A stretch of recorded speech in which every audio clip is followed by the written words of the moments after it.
So let's dive in here. So research really shows a strong correlation between communities that have thriving nonprofit sectors and the happiness of the folks in those communities, the better health of those in those communities, stronger sense of their own abilities to make a difference. And that's why the health of our nonprofit sector and really the philanthropy that nonprofit sector drives is so important to everyone in our region. Put in another way, research shows that philanthropy can build bridges in our community, and so like a bridge, it connects people and resources to help create a stronger region where everyone can thrive. And that's really why philanthropy is relevant. It's important.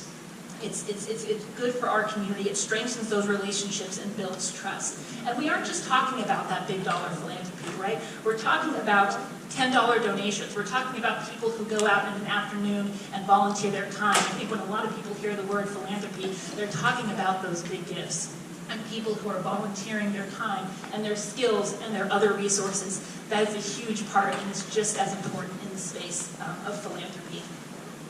So to kick us off today, we actually want to start with a reflection. We're going to ask you a question. We want you to give this some thought for yourself, and we also want you to turn to your neighbor and maybe have a discussion for a few minutes. That question is, how has philanthropy served as a bridge for you? But we all know that building these bridges, it's not easy, and we're currently facing a lot of challenges to do so. Federal cuts, rising costs, and growing need are all straining not only nonprofits, but donors as well. So earlier this summer, the foundation conducted a survey of local nonprofits, and over half of the respondents reported facing cuts to their federal funding this year. Of those, the majority were forced to reduce or pause programming as a result of those cuts. And most also reported that they plan to turn to private philanthropy to fill those gaps. So this is another reason why it's so important that we create a culture of philanthropy in our region. We know that private philanthropy alone cannot fill the gap with public funding, but it can bring people together, it can connect neighbors and nonprofits, build coalitions, and advance positive change in our community. So just to start out, let's take a closer look at what our local nonprofit sector looks like. And we'll start with a high-level view of services provided by our local organizations. This data comes from our local nonprofit database, GivingEdge, which is inclusive of Sacramento, Yolo, El Dorado, Placer County. And as you can see, our region's sector is very diverse, with nonprofits serving elders, youth, animals, the environment, just to name a few. And as you can see, there's a particularly strong focus in our region on the arts and human services and youth and education. But our nonprofit sector is also very diverse in size, with everything from small grassroots organizations to large national institutions. As you can see from this graph, the majority of our region's nonprofits are small, with most having budgets of under $250,000 a year. And of course, like all sectors, gaps and inequities exist among our region's nonprofits.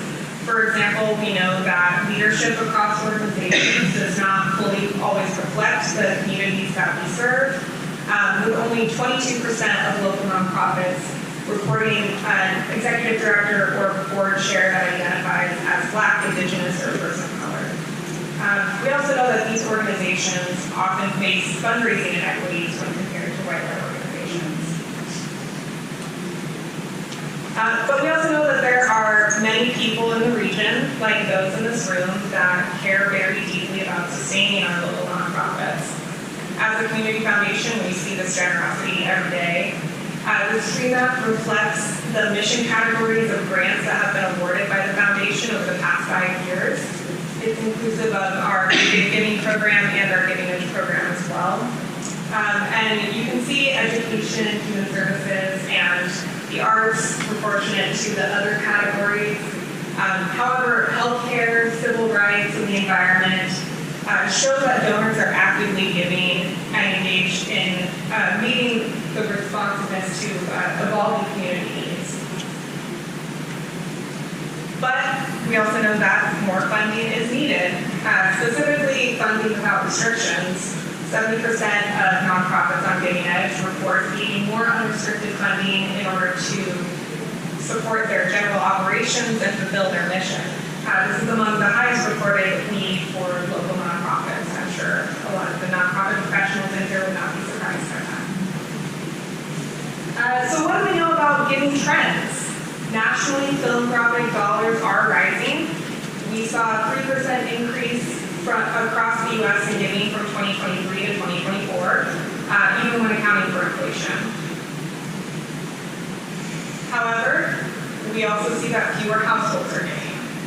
A longitudinal analysis over decades shows that 50% of households give to nonprofits annually, and that's compared to 66% at the start of the 2000s. Even studies that show less dire findings and take into account multifaceted forms of giving like mutual aid and in-kind donations still show donor decline. The data on this slide also shows that the decline in donors is really driven by donors who are smaller donors who give $100 or less, gifts of $100 or less.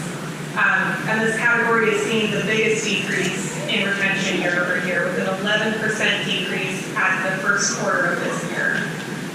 This category also makes up 57% of all donors, so a sizable drop in participation is concerning. So while dollars are up, everyday donors are down. This trend is even somewhat visible in Big Day of Giving, which is our program specifically aimed at making philanthropy more accessible.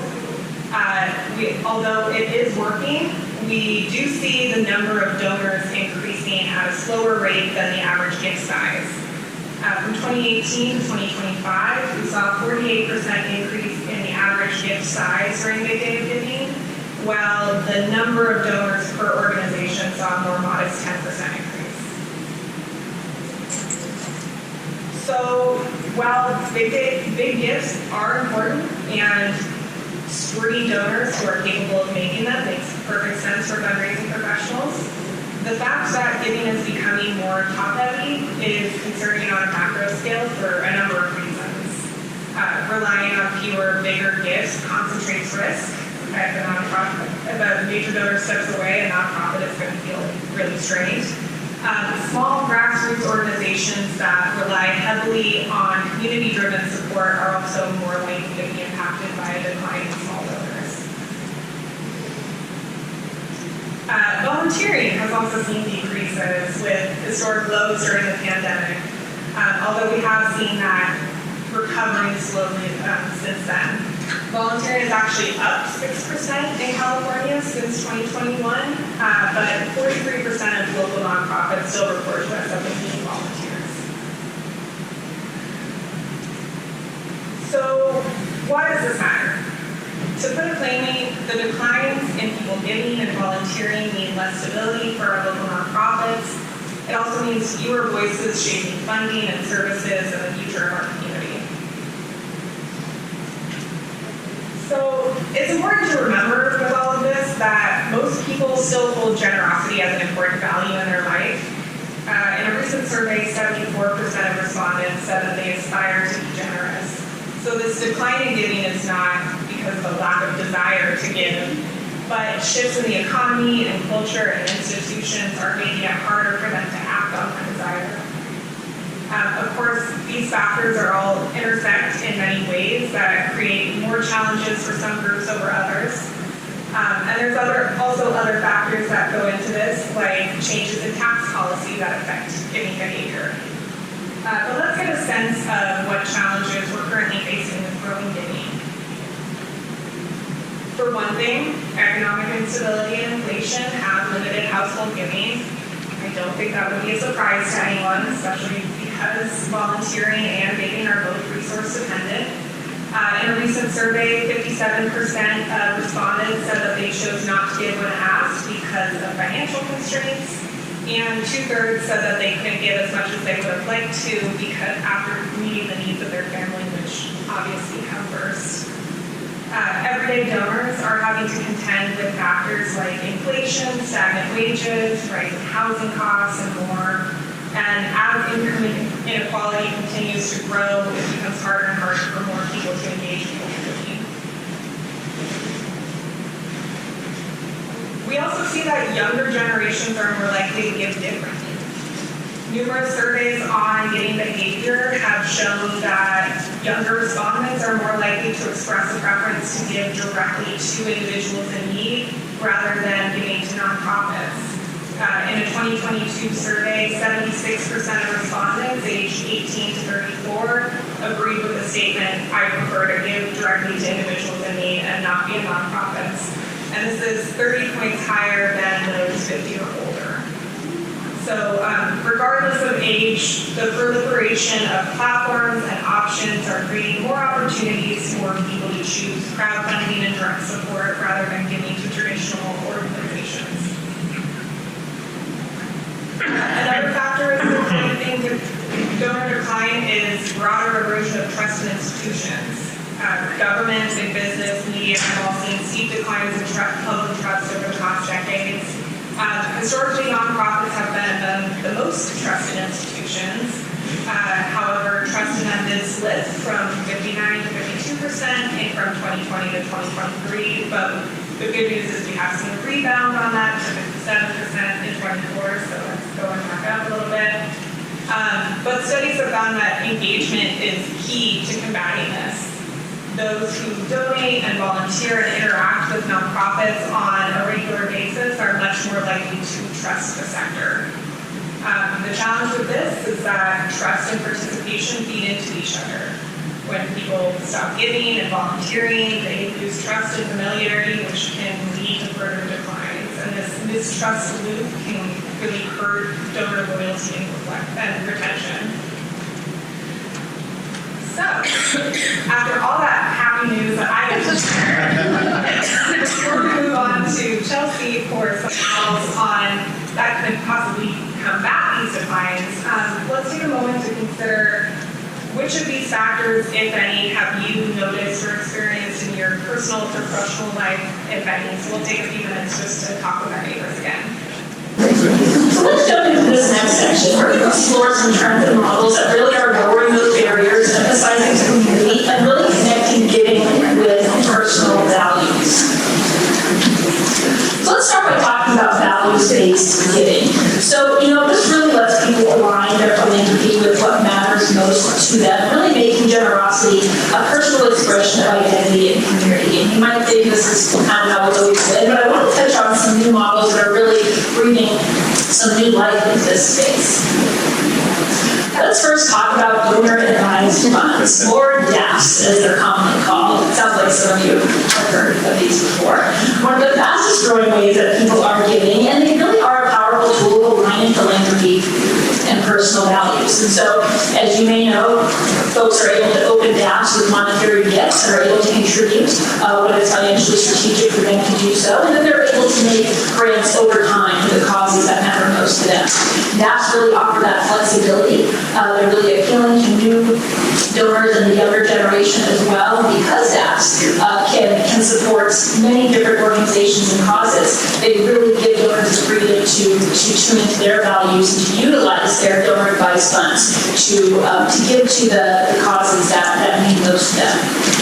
So really, DAFs aren't just a financial tool, but they're part of that new model in philanthropy that's really lowering barriers, becoming very, very values-driven. I can't help but do just a little bit of a commercial for you all.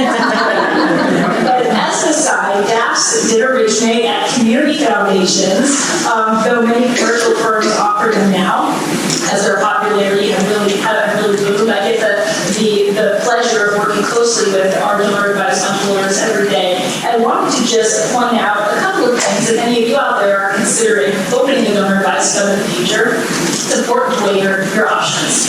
And here's what makes your local community foundation a potential option to consider. So we have that local focus, right? So you may have your donor-advised fund, but if you're really looking for that local expert to maybe help guide you to help make that connection to maybe a new nonprofit that you didn't know existed that very much aligns with your values, we're here to help make those connections for folks. We really very much focus on active grant making. There has been some frustration over donor advised funds, folks putting dollars in there to get that tax deduction and really not making sure those dollars are getting out in the community. Community foundations do not fall into that space. We ensure that our DAFs are actively granting out every year, and our fund holders at the community foundation specifically are really wonderful about ensuring that happens as well. There's also the community investment piece of it. So DAFs all have fees. As I mentioned earlier, they allow us to do community work, but those fees are just going right back into the community, right? They're helping keep our lights on in the foundation. They're being invested in programs like Big Day of Giving, events like the Philanthropy Summit, and that's something that the commercial firms can't really say. So thank you for humoring me and allowing me to share that information with you. Let's get back to it. Let's talk about small dollar and peer giving. Really, again, making philanthropy accessible to everyone and proving that modest gifts really together can make a big change. And we have some great examples here locally. Big Day of Giving, put on by the Sacramento Region Community Foundation. Fast Pitch, put on by our friends at Sacramento Venture Philanthropy. And so Big Day of Giving is that perfect example of how modest gifts can really make a huge impact. So in that 24 hours Big Day of Giving, we're seeing thousands of donors participate, many of whom are giving at the $10, at the $25, at the $50 level. And cumulatively, it's having extraordinary impact for the nonprofits that are part of Big Day of Giving every year. And beyond the dollars, Big Day of Giving is really strengthening community connection. So we're celebrating that generosity. We're providing trainings for our nonprofits to continue building on their skills and their capacity throughout the year. So year after year, it really proves that you don't need to give a large donation, support the nonprofits that you love, and to have that impact. As I mentioned before, Sacramento Venture Philanthropy Fast Pitch is another great local program if you're not familiar with them. Anyone familiar with Fast Pitch or participating in Fast Pitch? Getting nonprofits to really hone in on their pitch and to make sure people understand the importance of their work and what they're doing in the community. And giving circles also comes to mind in talking about pooling small donations together. We're going to talk about giving circles a little bit later. Let's talk about technology and really the transparency, how that's making giving easier for people, more visible, more trustworthy. You heard Monica mention Giving Edge. Any of you who have given on the Big Day of Giving before are familiar with Giving Edge, whether you know it or not. This is a platform that powers Big Day of Giving, but more importantly, this is our local nonprofit resource center that we send people to throughout the year. There's hundreds of nonprofit profiles on Giving Edge, and we regularly send donors there to research new nonprofits, to filter through, see the work in mission categories that people are passionate about, and you can sort by location, you can sort by volunteer needs, if folks are looking to have new board members at their nonprofits. And so, once again, very much lowering barriers, showcasing impact, and really offering multiple ways for people to engage in the nonprofit sector. Employee-supported philanthropy, something that is really growing in popularity as well. Businesses offering volunteer time off, offering workplace giving, and generally just making philanthropy a part of their business culture. These are our friends at Lionocus, a local business here in Sacramento. I've heard them come up and, hey, Laura, all right, there we go. I've heard Lionocus come up a couple times in the conversation today. They're an example of a business who's been a wonderful partner to us over the years. We wanted to highlight them because they're doing just that. They're doing scholarships. They have an endowment and invite people, their employees specifically, to give to that endowment. Are they getting those dollars out the door, back in the community, to nonprofits that their employees are passionate about? So definitely something to think of if philanthropy is a part of your workplace culture, or maybe not quite yet, maybe there's some room for growth there. Definitely something to consider. And our team at the Community Foundation is happy to chat with you about that. Collective and community funds, pooling resources, allowing people to get together, amplifying that impact, reinforcing the idea that lasting change comes from shared investments. Some other great local examples of folks who are doing this just that. Really sort of operating as giving circles, if you will. If you're not familiar with the giving circle concept, it's really folks coming together over a shared vision, pooling those resources, and then really supporting nonprofits that are doing work within that vision that members of that giving circle share. So I want to point out Impact 100, really lifting up women in philanthropy in the Sacramento region. Our friends at API's Rise, lifting up the Asian Pacific Islander community in philanthropy. We have 100 plus women in Yolo County who's been a great partner in really lifting up the Yolo County nonprofit community. And so giving circles are really growing as well, really tripling in numbers between 2007 and 2016. Another great example of pooled funds is our Impact Collaborative at the Sacramento Region Community Foundation. That's a newer program that we offer now, but we're inviting people to be a part of that to really support the foundation in our ever-changing community needs. So the work that we're doing right now in health equity, that's something that needs our attention years and years down the line. That focus may shift a little bit. And so we are asking people to join the Impact Collaborative and really put their trust in the foundation to continue being a leader in the community space. Let's think beyond cash a little bit as well, though, shall we? Plan giving comes to mind for this. And it does certainly remain one of the most successful ways for everyday people to make a transformational gift. And so when we talk about plan giving, we're really talking about people's philanthropic legacy beyond their lifetime, right? How can they continue supporting the organizations and the causes that they love once they are no longer here? Here's Caroline. She's someone we worked with recently on her plan giving. And there's a lot of ways to go about plan giving as well. Looking at your estate plans, there's a lot of more, unique plan giving vehicles that allow you to receive income now to support the causes that you love later. We could do an entire program and some of just plan giving itself, but I'll leave it at that today. But again, plan giving is just hyper focused on people's values-based giving, right? We're not really talking about giving monetary gifts now. We're not talking about tax advantages. We're talking again about that philanthropic legacy. And so people really need to think, how do I want to be remembered in that space? And what's the impact I'm going to be able to make when I'm no longer here to see that? So again, today we talked a lot about bringing more people in, right? These trends that are helping to build bridges, drawing more people into philanthropy and strengthening those ties that really hold our communities together. I want to talk about some actions. I'm going to start with those of you in the room who might have their nonprofit hat on today. So some different ways that you can really engage in this space as well. Certainly engaging every day with donors and your volunteers. That has to be constantly done, right? Making sure that we're being transparent in the work that we're doing and inviting donors and volunteers to be a part of that space.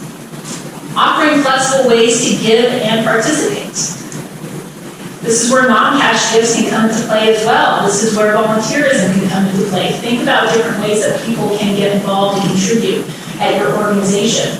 Investing in the younger donor relationships. Asking your donors to bring their kids, their grandkids, their nieces and nephews, their family friends in to learn about the organization that they love. And certainly building transparency and trust, which I think goes without saying. That's just something that we all are constantly working on. For those of you in the room that would consider yourself donors, look at all these options for you here on the slide. First of all, diversify your giving to include small and local nonprofits. Giving Edge could be a great resource for this. Expand your knowledge. See what other great work is going out in the community. We have so many nonprofits just doing excellent work. Nonprofits of all shapes and sizes. Consider donor advised funds and plan gifts to help sustain your support. Commitment to multi-year support. Make sure that you're talking to the nonprofits that you support to see what they need. That's really where that trust-based philanthropy that we've been talking about quite a bit comes into play, is making sure you understand what those nonprofit needs, what their needs are going to look like several years down the line, and perhaps committing to some multi-year funding for them. Volunteering your time and skills, spearheading a giving program at your place of business, talking to others in your circle, in your network, about why you give and the importance of philanthropy in our region. Supporting policies that strengthen the causes of nonprofits that you love. We have to do a big day of giving 2026 on here, everybody. If your calendar's not already, there you go. And I want to shout out the Impact Collaborative once more. That really gives our team at the foundation the gift of being able to provide support for so many of our nonprofit partners in the region doing excellent work.